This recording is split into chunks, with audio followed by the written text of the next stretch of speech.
So where I last left off, you can imagine kind of the hope and ecstasy I was feeling as a writer.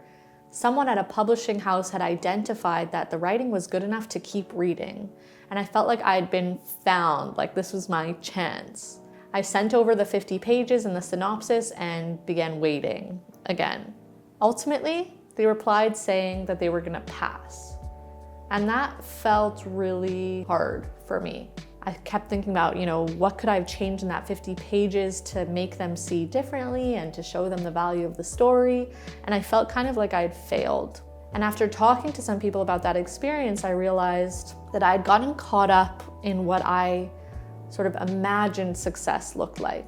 In a way, it felt like all the work I had done up until that point had been kind of meaningless if I couldn't get a publisher to see the value of my writing. But I also realized that those kind of limiting beliefs came from my idea of what a writer looks like. And if I think about the authors that I looked up to, back in the 1920s, I'm talking about F. Scott Fitzgerald, Hemingway, people like that, they needed to be discovered and found and identified. But what's really unique is that we live in a world where we have the opportunity to identify ourselves and let others discover us. This actually led me to start my new business where I'm ghostwriting for people, not necessarily their memoirs, but to build their personal brands so that they can be found and they can be identified.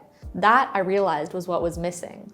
A lot of the feedback that we got from the publishers was that my client didn't have enough of a social following to warrant a memoir. They couldn't really ensure sales if people didn't know who this person was. And one person even recommended taking a year to build up his social profile and then coming back to them. So I knew that we really had something there.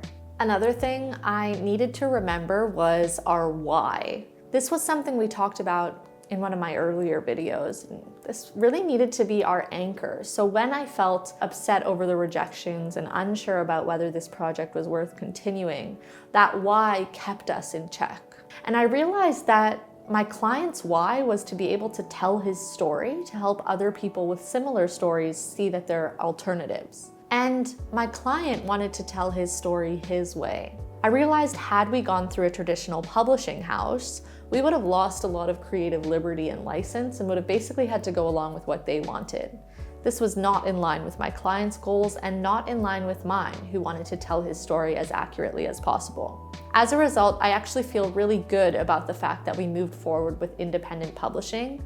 And if you're interested in that process, I'm happy to share more details about it.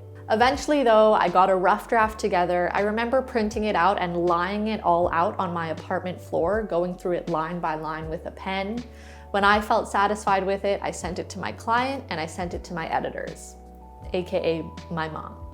And once I got their feedback, I made my final edit, and now we're ready to go to publish this book and let it see the light of day.